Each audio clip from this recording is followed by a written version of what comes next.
rumusan yang diformulasikan oleh para ulama untuk kemudian tidak diperkenankan puasa hari Sabtu itu manakala Anda tanpa alasan, bukan puasa Bid, bukan puasa Daud, bukan puasa Weton, ya. Puasa hari Sabtu hanya pingin puasa hari Sabtu. Boleh enggak? Enggak boleh.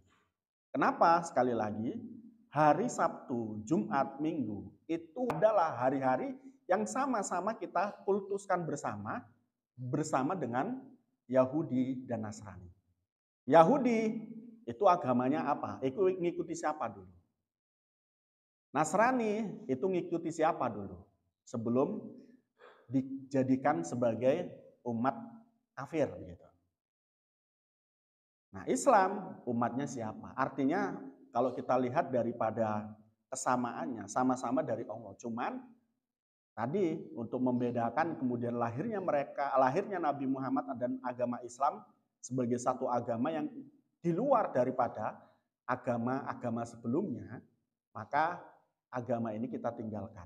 Karena memang melenceng dalam tanda kutip, mereka mengakui Allah sebagai Tuhan, tapi Allah sebagai Bapa, kemudian Isa sebagai anak, dan Maryam sebagai ibu. Itu Nasrani. Kemudian Yahudi itu mengatakan bahwa Allah adalah Tuhan, tetapi kan gitu. Nabi Muhammad bukan nabi. Sama dengan Nasrani, Nabi Muhammad bukan nabi. Nah, ini yang kemudian menjadi salah dan pun syariatnya jelas. Sudah banyak berubah, baik di Nasrani atau Yahudi. Kalau Yahudi itu ada hampir sama ada sholatnya. Tapi sholat kita dengan mereka berbeda. Ya, lihatan orang Yahudi ataupun Nasrani, yang Nasraninya adalah Nasrani Kristen Protestan. Itu pakai jilbab. Pakai jilbab, wajib pakai jilbab. Yang Katolik enggak. Karena pusatnya adalah di Roma, kalau yang Katolik. Yang Protestan di Bethlehem atau bahasa kita Baitul Maqdis. Nah, hampir sama. Cuman ya tadi syariatnya berbeda. Aslinya, apakah di dalam ajaran Isa itu tidak ada sholatnya? Ada. Sholat ada, puasa ada. Nah itu, cuman Nasrani nggak lakukan. Tapi Yahudi tetap melakukan sholat. Dan ada adanya. Yahudi, lihat nanti cari. Ada adanya. Itu begitu. Jadi agama-agama ini hampir-hampir sama, ya, tetapi dalam prinsip-prinsip tertentu jauh berbeda. Jauh berbeda. Prinsip-prinsip tertentu itu contohnya adalah sholat kita, puasa kita, kemudian iktikat kita kepada Tuhan, iktikat kita kepada Nabi, iktikat kita kepada malaikat, iktikat kita kepada hari akhir, itu dalam prinsip-prinsip ini jauh berbeda. Nah, termasuk juga tadi yang saya katakan dalam puasa, puasanya juga berbeda. Semuanya ada puasa, tapi berbeda puasa mereka dengan puasa kita. Saya contohkan dulu zamannya Nabi Isa, puasanya mereka itu sahur dan buka satu waktu. Artinya tidak ada sahur semacam kita, tidak ada buka semacam kita, yang ada jeda waktu untuk kemudian tidak berpuasa di waktu itu. Ya kan? Kita buka puasa maghrib. Sahurnya kapan? Nanti sepertiga malam atau sebelum subuh. Ada jeda. Nah, di jeda itu tidak berpuasa. Mereka enggak. Maghrib itu buka, juga di situ sahur. Sehingga lanjut lagi puasa setelah makan tuh. Itu zamannya Nabi Isa. Dan yang membatalkan juga berbeda. Nah, itu begitu. Tetapi kemudian di Nasrani saya lihat ada yang melakukan itu, tapi kemudian digabungkan. Jadi sekitar 40 hari itu puasa tanpa berbuka. Nah, kemarin kayak yang di Afrika itu banyak yang meninggal. Nah, kemudian kok mereka kemudian Nasrani nggak ada sholatnya sekarang? Itu pernah saya mengatakan bahwa adanya modifikasi agama yang dilakukan oleh kekuasaan gereja sebagai penguasa pada waktu itu. Jadi dulu kekuasaan pemerintahan dipegang oleh gereja.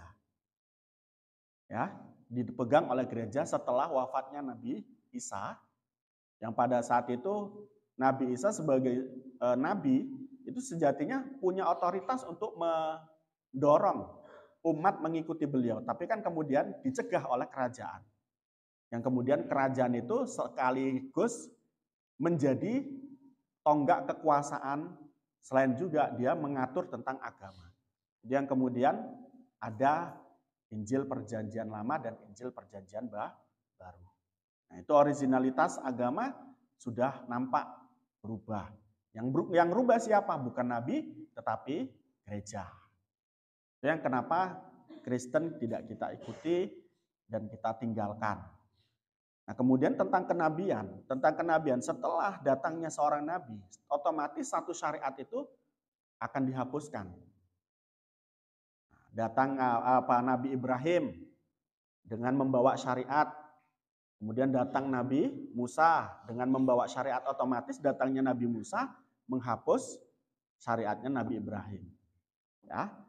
Nabi Musa, kemudian Nabi Isa datang menghapus syariatnya Nabi Musa.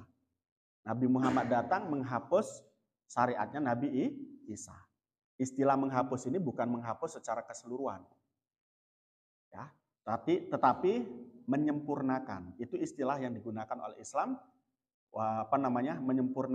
menyempurnakan ajaran-ajaran agama sebelumnya. Apakah agama sebelumnya itu tidak sempurna? Sempurna. Cuman karena memang di situ ada banyak hal yang berat dilakukan. Itu yang kemudian dikurangi di zamannya Nabi Muhammad, dan Nabi Muhammad umatnya mendapat satu kemuliaan berupa kemudahan-kemudahan yang tidak didapat oleh umat-umat sebelumnya. Ya bayangkan tadi kalau puasa saja. Puasanya 1 hari 1 malam. Di situ buka, di situ sahur. Sholatnya lebih dari 50 waktu. Coba. Sempat nggak belajar apalagi? Sempat nggak bekerja? Nggak mungkin. 50 waktu. 5 waktu saja kita lihat nih. Banyak diprotes oleh pengusaha. Dikit-dikit istirahat. Jadi mereka itu menganggap ketika sholat itu istirahat. Sehingga kalau investor datang ke Indonesia, salah satu yang tidak menarik adalah banyaknya istirahat pekerja Indonesia. Beda dengan negara-negara yang bukan negara Islam, yang mereka tidak pernah sholat. Karena sholatnya mereka sebulan sekali, seminggu sekali, atau nggak pernah sholat kan gitu. Orang-orang Nasrani itu. Nah, itu jadi dikurangi syariatnya atau bentuk menjalankan syariatnya dikurangi. Nah, itu Nabi Muhammad. Dan pun juga secara sanksi umat-umat terdahulu manakala melakukan dosa itu langsung. Dene enek wong nglakoni perkara welek, itu langsung ada adabnya. Kaum Lut itu melakukan seks yang abnormal begitu, karena laki-laki lawan laki-laki, perempuan dengan perempuan, langsung diadab. Umat Nabi Muhammad, meskipun ada dulu doli di Surabaya, ya, prostitusi menjamur di masyarakat, ini belum diadab. Itu sebab apa? Ini adalah bentuk kasih sayangnya Allah agar kemudian kita menjadi tobat. Nyatanya tidak tobat. Apakah Allah tidak tahu? Ketika kita diberi kelonggaran semacam ini, kita tidak tobat, ya ngerti. Cuman kan semuanya, apa yang diberikan oleh Allah kepada kita menjadi satu ujian. Enek wong lakoni perkara maksiat, gak konangan. Itu bukan masalah Allah tidak tahu atau tahu, tetapi itu Allah sedang menguji. Dia sadar sendiri atau sadar disadarkan oleh ditangkap Satpol PP atau ditangkap masyarakat.